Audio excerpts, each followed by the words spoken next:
What's up, everybody? Welcome to Mongols. This is our first reaction show of 2025. Welcome, everybody. I am Mike Sparks. Joining me is Steve Mattiace and Laura Ellen Ashcraft. We've got so much to get to, so much to talk about. The season is finally here. Steve, how's it going, man? Great. Loving this weather.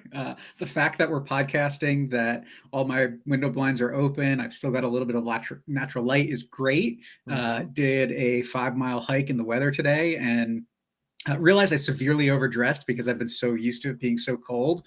And so it was like, had to take my jacket off, stuff that in my bag. Rory was really sad because I forgot to take his treats out of the jacket pocket and I was not stopping again for that. But really great. Good weekend. Great last night to watch the game at the pitch and catch up with a couple of the players that didn't travel. So we'll get to that. I don't want to get into too much of that, but like that's a big part of last night. It was good. For sure. Laura Ellen, what's good with you? Also, just loving this weather and the time change, that happens this weekend. I think Justin mentioned on the show a week or two ago, we just got back recently from England. And so that was a 5-hour difference. And now my body, we're forced to shift again into another time zone, it feels like. And so I think my body's really confused. What time are we supposed to be going to bed? What time do we get up? How do we function throughout a day? But other than that, the sun and warmer weather is just exactly what I needed. What about you, Mike? Well, I was going to say, you just got back, and now you're talking about you're going somewhere. Are you changing time zones again when you leave again tomorrow? Where are you going? No, I'm actually coming to Pittsburgh for a conference downtown. So okay. It's a work trip. There will not be much fun to be had because it's the American Medical Informatics Association. So thinking about how can we use informatics and artificial intelligence and large language models and natural language processing to help improve the lives of people around us. And so, we're going to go be nerdy for a couple days. That's awesome. In my head, I'm just going nerd, and I love it. I know. The glasses are that's true. Yeah. Well, good. Welcome to both of you. We got to get into this game. So obviously Hounds played their first game of the season. They traveled to North Carolina. We get a 1-1 draw. There were a number of you that sort of predicted a 1-1 draw in the various social channels where we were collecting predictions. So good on you for that shout. Steve, you alluded to the fact that you were at the pitch on Butler for the Steel Army watch party. I'm going to put a picture up here on screen. You were just hanging out with Brad Sample and Pierre Barnes. So how did that happen? And what went down there? Yeah. So Mondo and I, we were talking about whether we were going or not. And I was like, I'll go if you go. He's like, great deal. Let's go. Because it seemed like a lot of people that I actually normally would hang out at watch parties were not going. Josh and Liz were traveling, and then a few other people were actually down at the game, and then invited a few other friends that have come to a few that weren't able to make it. So it was great to hang out with Drew and watch. And because he's still not quite 100% recovered, he was hoping we'd get a booth or at least a table. But by the time I got there, half hour before the game, it was so packed already that there was nothing to be had. But a couple of seats opened up at the bar, so I snagged them.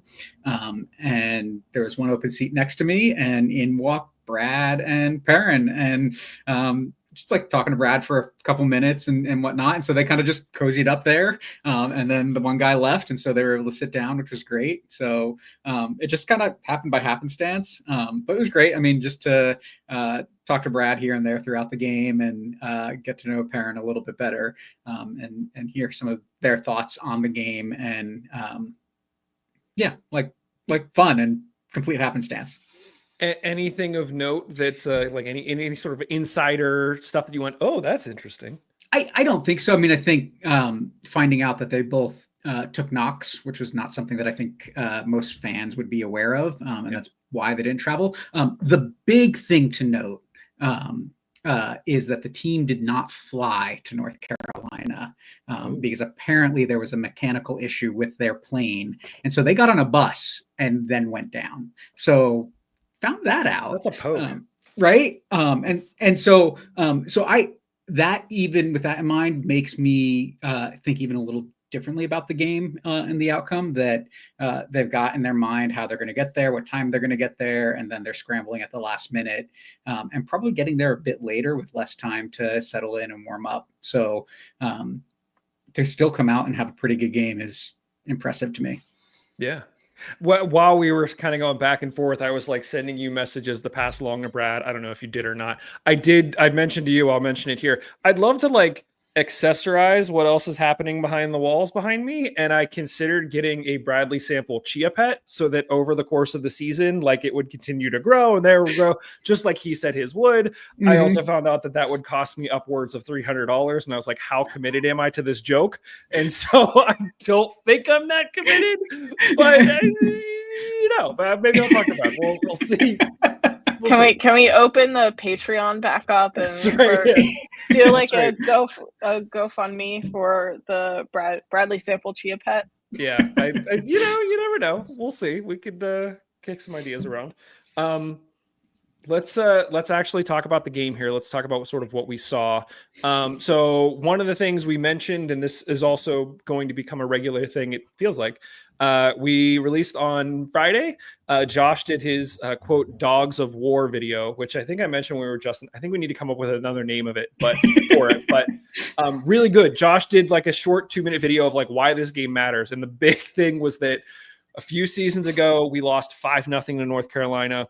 Then they went down to League One. Now they're back to the championship. Last year was their first year back, and we drew with them 1-1, and then we drew with them 0-0. So he was like, please, not another draw. We got another draw. So literally at the final whistle, Josh was like, I don't even need to make another video for the next time that we play them. We'll just re-air that same one. And that's what that is. Let's talk a little bit about the starting 11. I want to get your guys' thoughts. So Justin and I kind of did like a prediction of how we think things could shake out. I think the thing that I kind of missed, a few things. We'll start from the back. So Dick started. Not a huge surprise there. Across the back, we had 4. We had Etu, Beto, Suber, and Biasi. Mm-hmm. So I think I was predicting Max Broughton would be in there based on what we had seen. We went with Beto. We're going to talk all about Beto. Then you had sort of a 2 holding midfielders, Griffin and Walty. Then the surprising thing to me was we had kind of 3 midfielders, 3 attacking midfielders, and not Mertz playing the 10, but Garcia. You had Mertz off the left, which even last season he was playing more off the right. So now you have Mertz off the left, Garcia in the middle, Borghi off the right, and then Augi up top. Laura Allen, I will start with you. Just like immediate thoughts on just basically what we saw for the first, starting 11 for the 2025 season. Yeah, I think you and Justin did such a nice job kind of pulling it out a little bit more. I think I certainly went into the first match kind of just agnostic to what I was just like, I mean, we can guess, but many of the preseason games were behind closed doors. I think Justin mentioned we did not get out for any of the preseason games. We weren't able to watch them because they weren't live streamed anywhere. So for me, I was like, I don't even have an eye test to kind of see, well, where do I think some of these players may fit? And then knowing Bob, right, it may be, well, we're going to put you here in preseason and then we're going to switch it up because in practice or behind closed doors, we've been doing something else for whatever reason. And so I think putting all that together, I very much came into the match. I mean, we saw the 11 that came out, right? It just was the number list. And then I think every app / organization had a different configuration about how many wrong ones. Right, exactly. And it's like, oh, that's a choice, right? And so I was just like, okay, maybe this is how they line up. But I think we also know that even if they line up in one way, that doesn't necessarily going to mean they're going to be playing it. And I think we're going to get into the play a bit later. But you mentioned, right, Robbie's off to one side. Well, he was all over the field during the match. And so I was like, where did Robbie start again? I don't know that it really matters. I think certainly for some positions it does matter. I think for once you get into the midfield and certainly up front, I'm not sure it actually matters. So that's a very non-answer answer, but truly, I think I just came into it just so excited that it's finally here, right? We're finally here. We're starting this season. I think we're feeling a bit more optimistic, and certainly this draw does not kind of dash all my hopes and expectations for the rest of the season. So yeah. I don't know. Maybe that's my hindsight 2020 rose-colored glasses view of the starting 11. No, I think that's totally fair. Steve, was there anything that sort of jumped out at you as it relates to starting 11? Yeah, the sheer hubris of Bob Lilly to assume that he can just change a formation, start the season with that, get rid of a number of proven quality players, bring guys that have no professional experience, and yet it still works, right? And so I was just like, really, what are you doing, Bob? And I'm really happy with overall what I saw from most of the players on the field. I think Garcia looks like he's got a lot of upsides. He's quick. He plays a lot, I think, like a first or second season Robbie Mertz in terms of just trying to put the pressure everywhere. Laura Ellen talked about Robbie being a lot of places. Garcia was a lot of places as well. And so I really like that. Beto, we can get more into the goal, but I think his defensive efforts overall were exactly what you want to see out of a guy getting a start that we haven't seen anything of before. As well as his movement going forward. I think he really looks like he has the ability to really help advance the attack in transition out of the back line. And so I'm really happy with that. And then, Eric Dick playing big, just great saves a couple times, great presence in the box, gobbling up a lot of things that were not shots, and just making himself known. So I think an underrated game in some ways for Dick. Yeah, agreed. Before we get into the specific moments, something new that we're going to do this year, I already mentioned sort of Josh's dogs of war, air quotes, before each game. One of the things that we want to do too is during this show, Laura Ellen, you won't always be here, but we always appreciate your hot takes. We're going to play this new segment, which is basically going to become a 1 minute. As soon as the game is over, Laura Ellen is recording her thoughts, and we will play it, and then we will discuss sort of the immediacy of the thoughts, and after we've let it simmer for 24 hours, if we still agree. So let's give this a listen, shall we? And now, hey, sir, 1 minute reactions with Laura Ellen. All right, everybody. The first game of the season is over. I feel like the Band-Aid got ripped off, and I was really hoping that we would score, like right at the end. It felt like we were there. We were so close, and they just couldn't get there. So here is my immediate reaction. The ref, 21 fouls against North Carolina and 1 yellow card. How does that make sense? How does it make sense that they are pulling our players down and they are not, no yellow cards, 1 yellow card? How does that count for anything? And then poor Robbie Mertz, what did he ever do to anybody? He didn't deserve that yellow card. Now, come on. I am so proud. Okay, so aside from that, I am so proud of this team for coming from behind and getting a draw. First game of the season, on the road. The Band-Aid is off. We're here. I'm so excited. Come on, Hounds. Can you believe it? The 2025 season is here, and we got a point. Our first point on the road. Let's go, Hounds! This has been Hey Sir, 1 minute reactions with Laura Ellen. So, Laura Ellen, now that you're here. The best part about this is we get this, and Laura Ellen is on, and we get to see her reaction. I know. So I want to know your can't tell if reaction. she's laughing or crying over there, and I love it. Oh gosh, they're both. Here's the deal. I just don't want to be left out, and I feel like my opinion needs to be heard. And so I agree. Anyway, part of it was, that's truly how I was feeling. I think it's very similar to how I feel now. Also, I was trying to be enthusiastic without waking up the child who was sleeping upstairs, because that would have set us up for not a great rest of the evening. So maybe I'll have to go outside or something in the future. Yeah, I don't know. Like, let us know what you think. I mean, I had fun. I think this will be fun.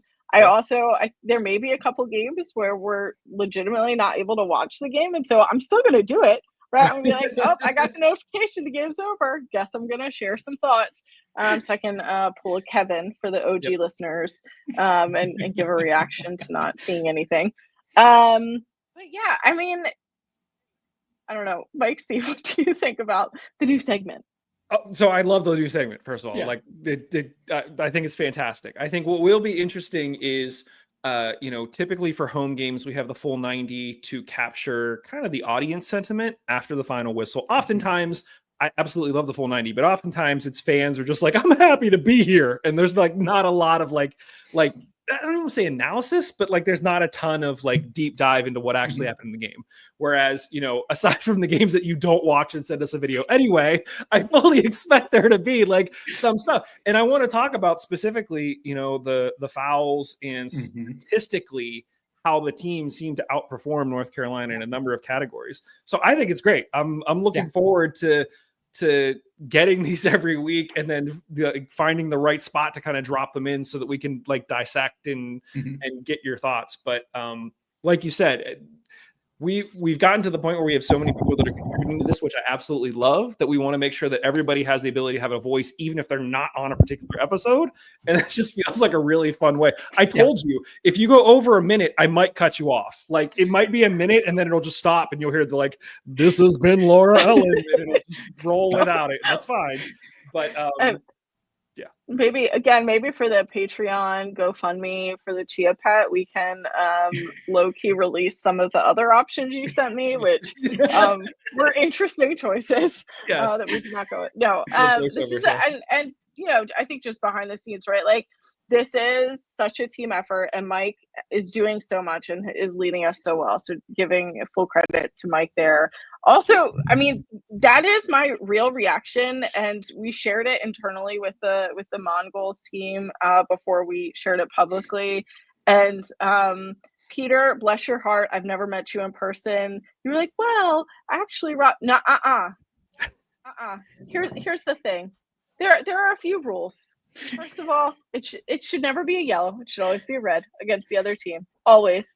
Every foul is a yellow card. Also, player time wasting for the other team, definitely yellow cards.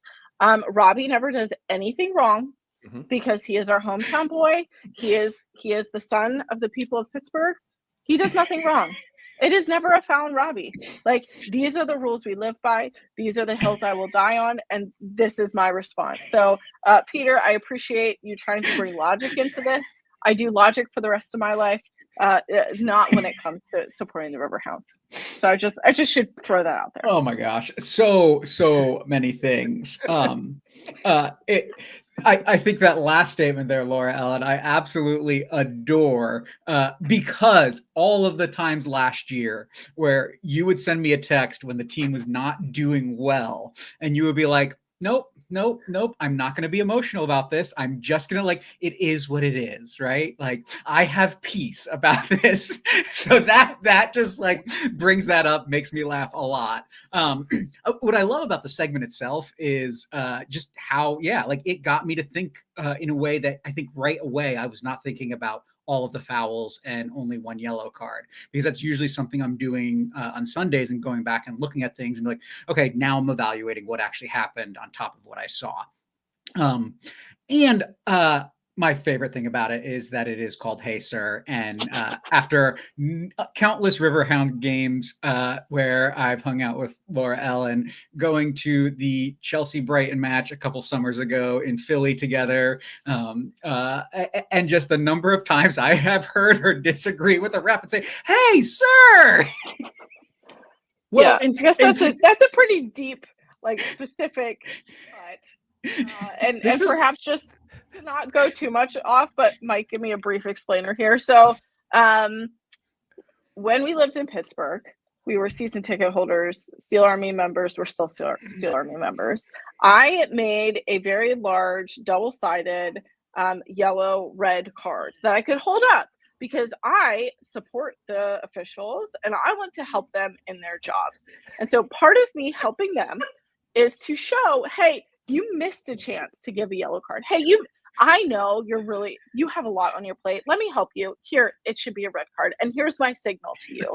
And so oftentimes, in order for me to get the official's attention, now I will say, we now have some female presenting officials. And so, we might have to change it. Ma'am feels a little weird. I'm not calling anyone ma'am.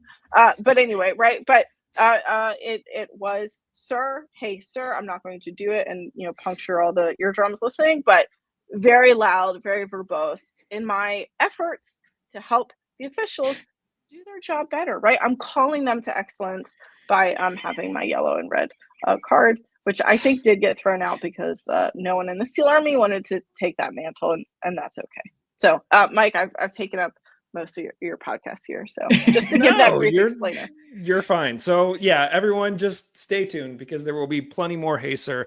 And also, just to preface it with, it's not always going to be about the ref. You kind of have carte blanche to talk about whatever it is you want to talk about as it relates to the game. But let's actually tie into that. It's good that 24 hours later you're feeling very similar, but one of the big takeaways, I'll sort of start off with takeaways and we can sort of go around the horn, whatever you guys want to talk about as it relates to this game, but was just the actual statistical dominance for this team. I think especially early on, prior to their goal, eye test wise, we looked like the better team.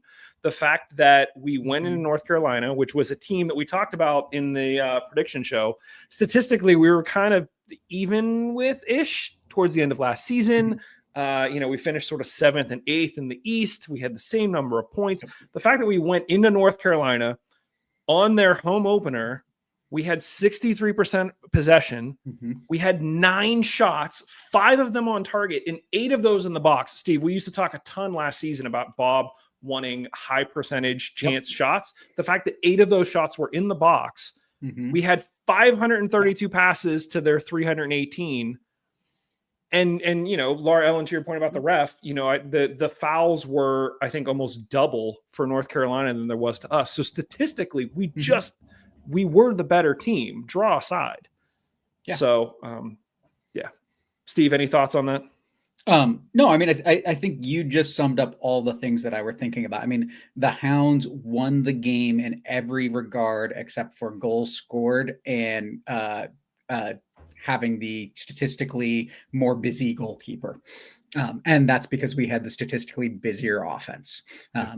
And so I think that, just one of those games where 3 points could have been ours for the taking.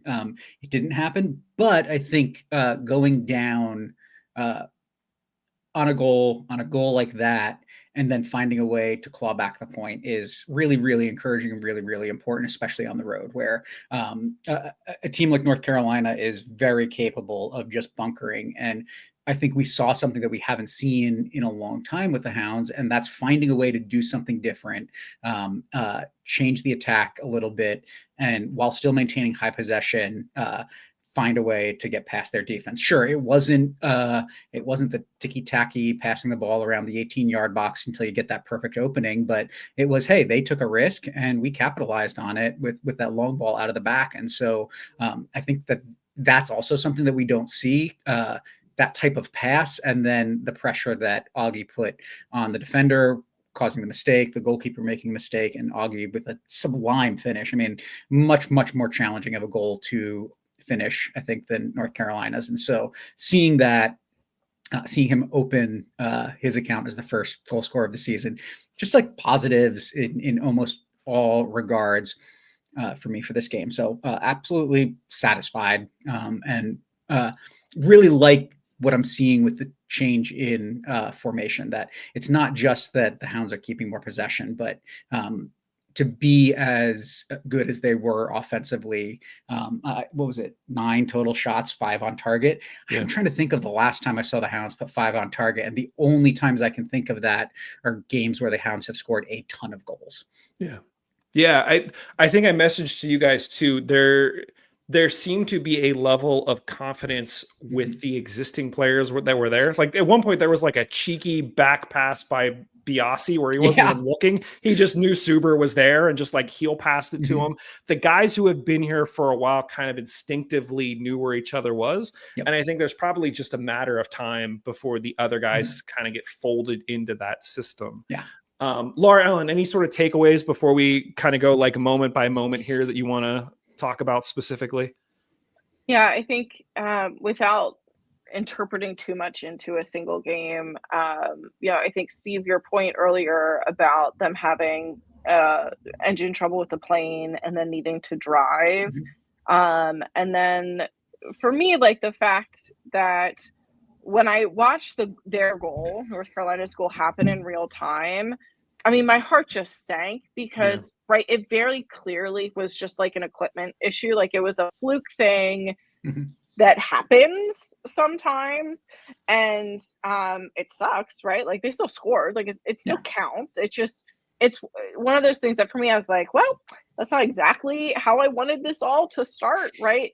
And also I was like, it's a fluke, right? And for me, it was not like the end of the world. And so, but to put it in the larger context, like then also thinking about the fact that these guys, how long does it take to get to North Carolina? Like 9-10 hours from, like, depending kind of where you are and where it is, then spending all that time in a bus, which, Lord, good grief, like you could not pay me enough money to sit on a bus for 10 hours with stinky soccer players, but so I'm just assuming that they never shower, which is horrid. Of course they do.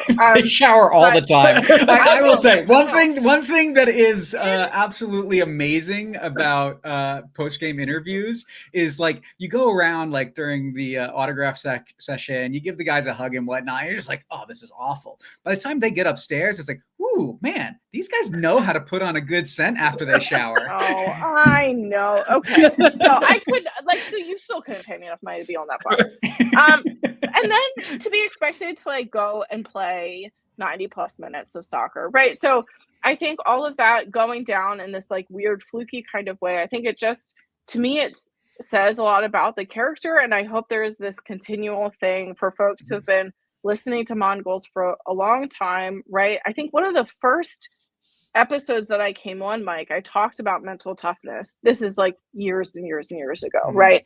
I talked about this mental fortitude. I talked about this mental toughness, and I have not seen many Hounds teams have that, period.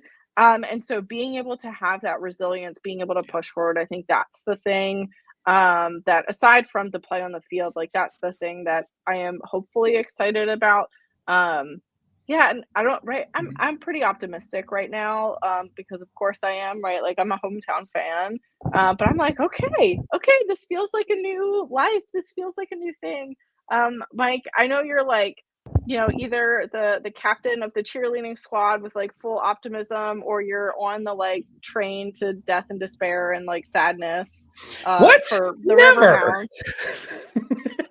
I mean, how are you feeling? Look, no, we're all over the place, and that's perfectly fine. I was trying to think of like, how do we even approach the show?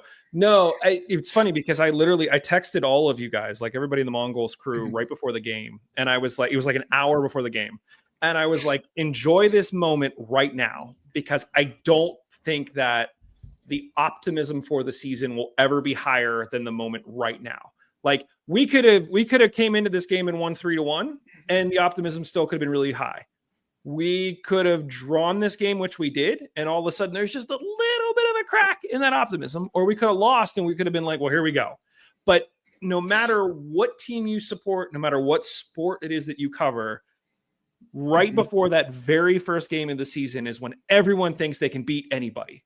And then you step on the field and you go, oh crap. Or you go like, okay.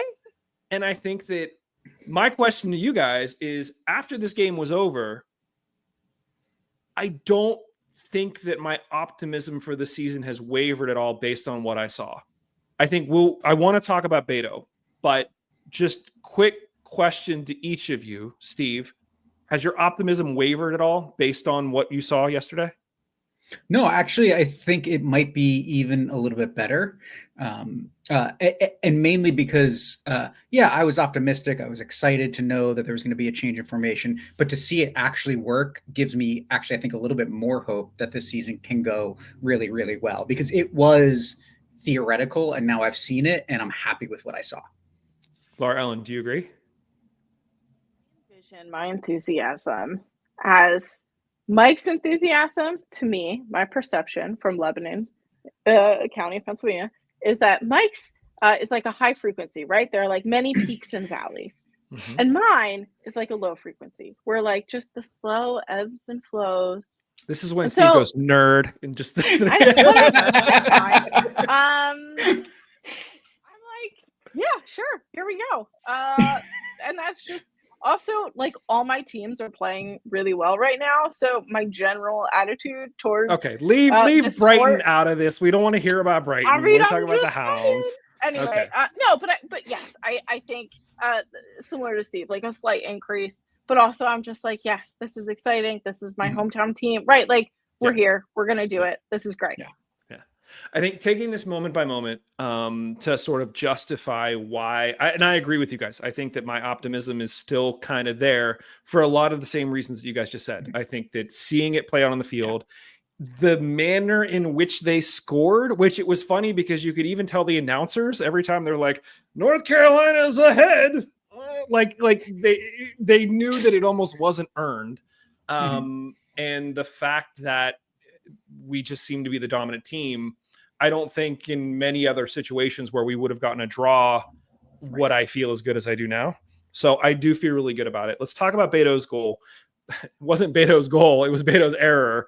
But so Beto is playing center back, backing up for what appears to be sort of a routine pass, back within our 18, slips and falls as he's backing up. And it just so happened that two North Carolina players were there to pounce on it, and our guys were kind of slow to react to the slip because it was totally unexpected. First off, the word from the announcers was as soon as it happened, Bob got up out of his seat and walked along the bench to make sure that all the guys had the right cleats on, to make sure that nobody else slipped. Steve, you talked to Sample about what Bob was potentially saying at halftime, and what did he tell you?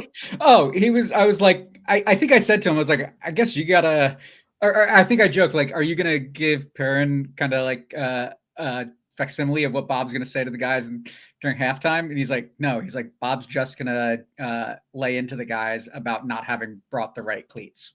Yeah. So it's a case where, we put out the player ratings shortly after the game. Steve, you and I kind of collabed on them.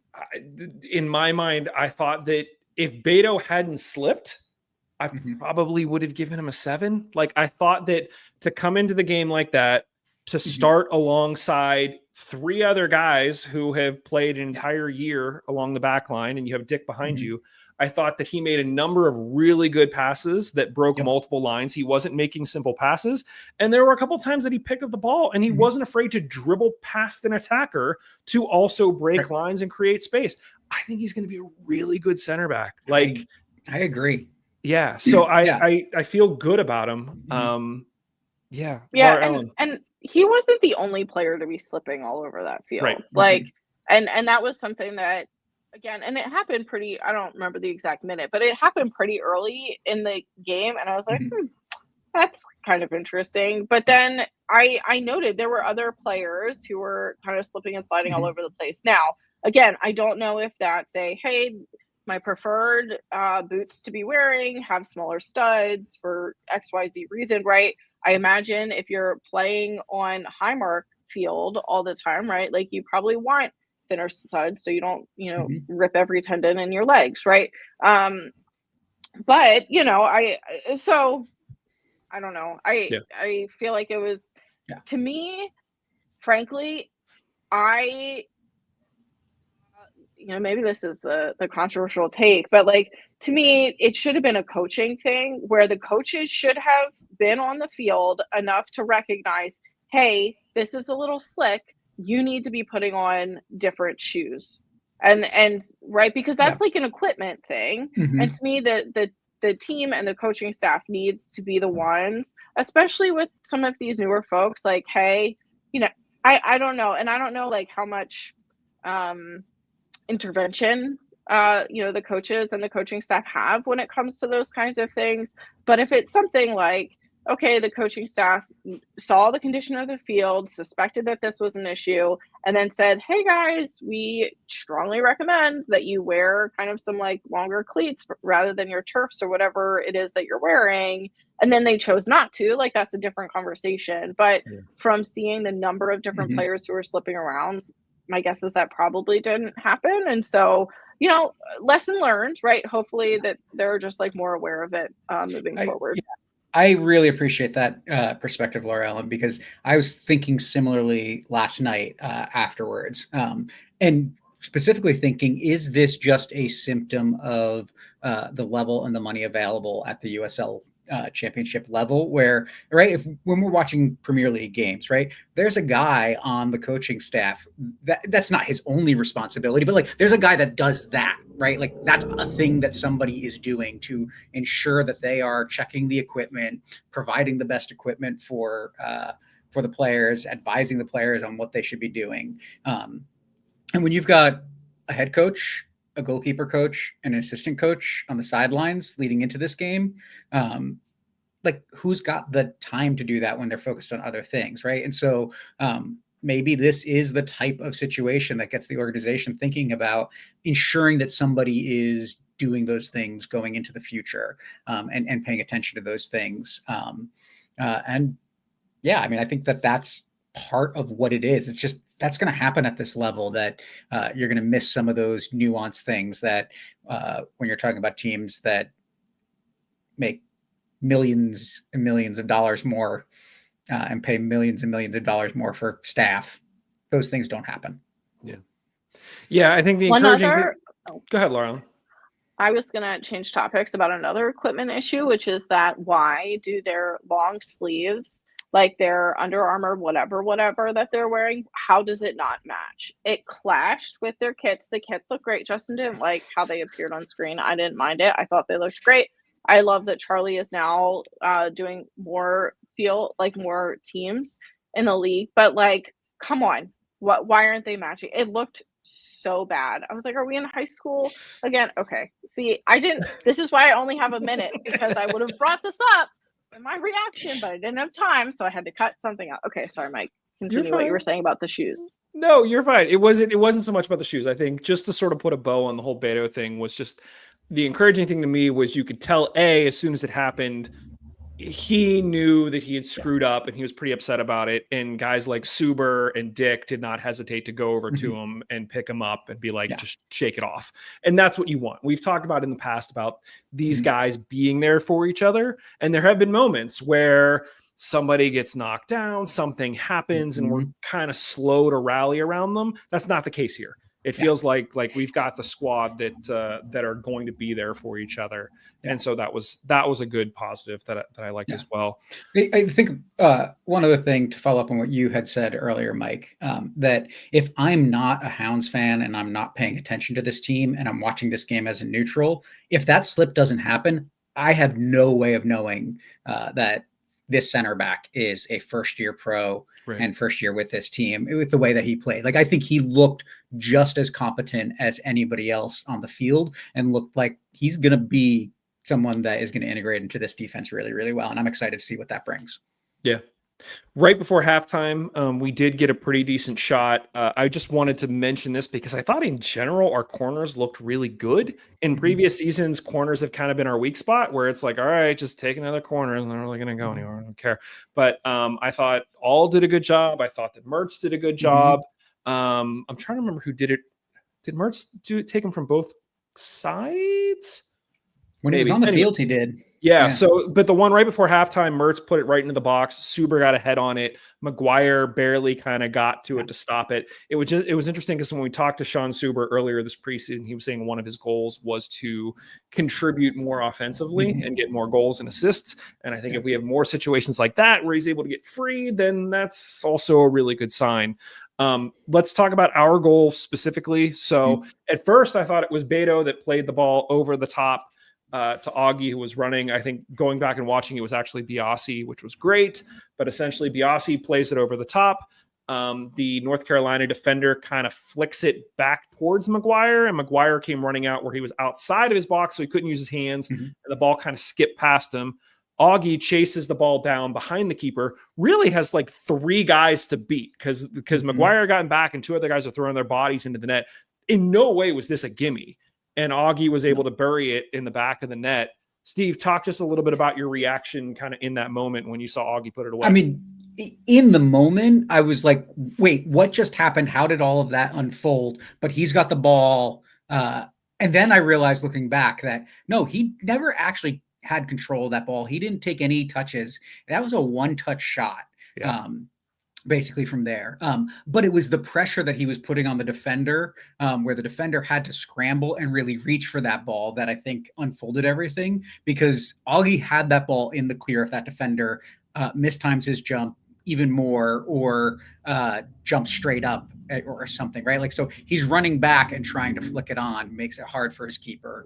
And McGuire doesn't have much of a chance. It's a little far for him. And so Augi being able to then beat everybody to the ball, and seeing a left-footed shot from that tight angle between players into the side of the net is just, I mean, absolutely beautiful. And I mean, great to see, right? And so I think that the pass was a great pass to start with, but it's not just for me Augi's finish; it's the work he did to force the mistakes that led to that, right? And so it's like, if I am both of these teams today and going into tomorrow, I think these conversations are really, really different about the draw. That, yeah, Beto slipped on a slick field, right? Like, it's unfortunate. It stinks that we gave up a goal that way, but I don't think of that as a tactical mistake, right? I don't think of that as the type of thing where I have to worry about that day in and day out and being mistake prone, unless we start seeing that for some reason, right? But I don't expect that. Whereas if I'm North Carolina, we've got to clean things up at the back. That's unacceptable as a defense to be giving up goals like that, where you're misplaying the ball and leaving a guy wide open to run onto it. And then even with your scrambling, he's able to finish. So really different situations for me. Laura Ellen, prior to the season starting, there was a lot of discussion about Augie Williams over something like Dequa. Now that we've kind of seen a game with Augie in there, how are you feeling about Augie leading the line for us? Yeah, I think the tenacity, I think that I like, that's the word that keeps coming to mind, and perhaps I'll think of a better one at another point. But right now it's feeling that, yeah, just like, hey, this is my job. This is my skill set on this team. These are the expectations, and I'm going to go for it. And I'm going to keep pushing toward it. And that was really, and that kind of gets back to the mental toughness that I talked about earlier. And so I think it's really, I don't know, it's exciting, because I think that having that tenacity, having that, hey, I'm pushing through the mental games of, we are down 1-0. We are right. As you talked about, Mike, summarizing the stats for the game, right? We are clearly the better team here. We are playing the better game in this moment, and yet we're still down a goal. And shifting that to say, we are the better team and we need to score a goal so that we don't lose the 3 points on the road.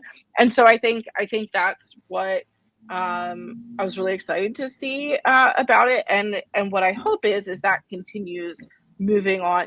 When we get into those long summer days and those long weeks, right? Like when we're in that like July, August point of the season, when everybody's tired and the kind of newness of the season has definitely worn off by then, and the 4th of July fireworks are over, and right, like the fun stuff's done. Hey, can we still be pushing toward that? Can we still be? And so that's what I'll be interested to see how we do.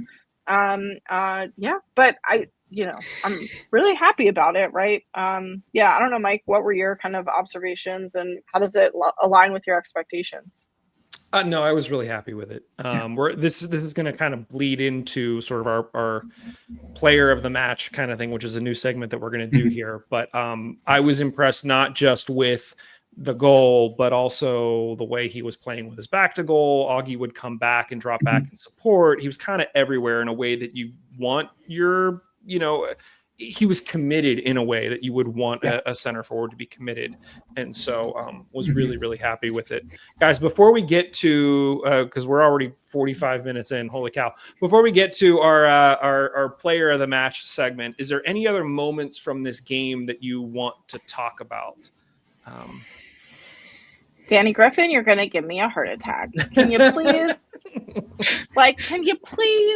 just, and listen, I know that's me sitting here on my couch, right, lounging, not sitting on a stinky bus for however many hours and playing a game, right, on a slick field and having Bob yell, right? Totally understand, but also, come on, my man. I was oh my goodness. Justin definitely giving me the side eye throughout like most of the second half because he's like, you need to calm down. Like that. Well, it's funny. It's funny because so as we just, I keep saying inside baseball. I need a better phrase, but like behind the scenes, what's happening is literally I started the game with all of the player ratings. And then as the game went on, was like updating them in real time based on what was happening. And so around halftime, I was like, DG, he's probably right around a 6. He's playing as a holding midfielder, not really able to put a stamp on the game. Then second half, Charles All comes in for him. He gets pushed up to a 10. And I'm like, here we go. Like, this is what we know he could do. This is going to be great. And so even at that, I'm like, he's kind of gone missing. And like, I'm not really sure. And then Robbie gets that ball off the set piece, like flicks it over, just kind of instinctively again, knows that DG is there. And DG's wide open in front of the keeper and puts it right at McGuire. And I was like, dude, I so badly wanted to like increase your number to a 7 or an 8 and you're killing me. But we love you, Danny. Like, you get it next time. Any other moments you guys want to talk about? I think we've covered most of the important things. Okay, let's get into the players of the game. So the way this is going to work is brand new for this year. For those of you who are listening, for those of you who are watching, feel free to share your thoughts as to, do you agree, disagree, whatever. As I mentioned over on Substack, for every game, we're going to put out our individual player ratings. So everybody starts at a 6, and then they kind of go up or down from there. We've already gotten some feedback based on this past game, which is great. Keep the feedback coming. But the point of this segment is we are actually going to pick our top 3. And so our number 1 player of the game will get 3 points. Number 2 will get 2 points. Number 3 will get 1 point. I had to do that backwards in my head. We're going to keep track of it on the board, which again, some inside baseball got a direct message from Bushy going, hold on, there's an actual like board where you're keeping track of me versus Vincent. And I had to say, I have no idea what you're talking about. So I'm sure that we're going to have to get Bushy back here sometime soon. But we're going to start keeping track of which player has the most points so that when we get to the end of the season, we can definitively say, based on all of the games, this is the player that we think had the best season for the Hounds. So, Steve, I am going to give you the honor, nay, the privilege of picking who do you think was our number 1 player in this game, and then Laura Ellen and I can debate you if we disagree. I mean, I got to go with Augi on this. He found the goal, and I already talked about why I think it was such a good goal beyond just the finish. And that's the type of thing that I think is game changing in a lot of games. So easy decision for me to say Augi Williams. Laura Ellen, do you disagree at all? No, I will just like kind of throw out there that I find it frustrating how the offensive players get all of the attention when it comes to player of the match. But I agree with you because of kind of the situation that we had. So I'm not here to fight. I'm just saying broad picture. I thought you were just going to protest this entire process. So I'm glad that you're at least on board. Okay, so all right, I'm in agreement as well. I think for the first game, Augi comes in. First game is a Hound. You get the goal. You're kind of leading the line. Sure, I'm fine with giving Augi that. Laura Ellen, who do you think should take the number 2 spot? Oh gosh. Right, like there's part of me, I think, and we talked about this a little bit, thinking right, we used to have a chant in the Steel Army, every corner is a goal, and corners are not great for any of my teams. However, I think in watching this game, I was like, oh, okay, like, is there something here? Hmm. And also, I don't know. So anyway, all that to say, I was gonna go with Mertz maybe as my second pick. Interesting. I I'm could be curious. So persuaded otherwise, but I don't know. That's kind of where I'm landing right now. I don't know if I don't know if I'm opposed to. I don't know if I'm opposed to Mertz. I'm trying to think of like who else I might potentially put above him. I thought if we just talk about like who I think is in the running, right, for Hmm. like top three. I think when we did player ratings, I think I had Dick was a guy that we kind of bumped up. There was nothing he could do on that first goal. He made a save right before halftime, like a diving Hmm. save to kind of keep us in it. Yeah. Otherwise, didn't have a ton to do. So whether or not he makes it in the top three, I don't know. I Hmm. still really like Beto, even though he slipped, but I think the slip kind of disqualifies him, Yeah. at least for this one. I mentioned Walty, which is really Hmm. funny because the Houndsy crew did their prediction show, and one of the questions was like, who is going to be the Steel Army Player of the Year? And somebody said Walty, and everyone was like, "You're crazy." I just thought that Walty covered so much ground and was kind of all over the place doing multiple jobs. I thought he had a good game. I want to echo that for me, if I'm picking this in isolation, I'm Mhm. picking Walty. We didn't see it come to fruition in this game, but him playing in that position, you saw some glimmers of how that frees up Griffin to go do other things. And so you didn't see the product from Griffin, but you saw the possibility of that from Walty and how solid he was. I mean, I think he may have the ability to be every bit as good as a defensive holding midfielder as Griffin has been over the seasons. And I think you started to see some of that last night. So for me, I think he just was like, there's nothing specific that I can point to and be like, oh, he did this specific thing, but he just had a solid game and made everybody else's job much easier, I think. Is anyone here opposed to having Walty and Mertz be like 2 and 3, and then we can sort of debate which position they each fall into? Yeah.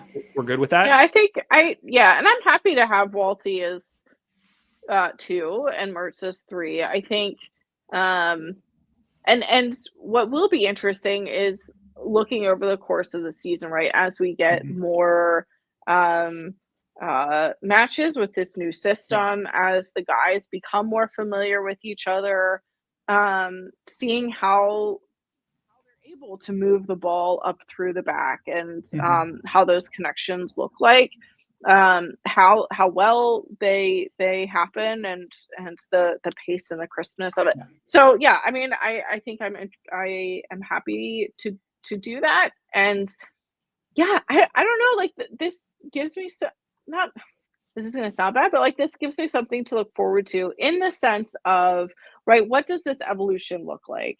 Yes, Mhm. we want to win Yeah. games, right? The goal is to win every game. But what does the evolution of this new esque system look like? Mhm. And how well do these players that are on this roster currently Yeah. fit into that and evolve and grow into that Yeah. system? And so, yeah, I'm happy to do that.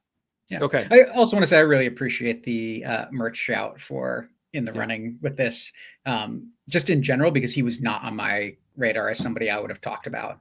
But I think you make an excellent point that the hope that he is bringing with those corners is something that I think we started to see at the very tail end of last year. But to see that follow through is really, really good. And I mean, you're right. I mean, he almost had a couple of assists if things had gone a little differently.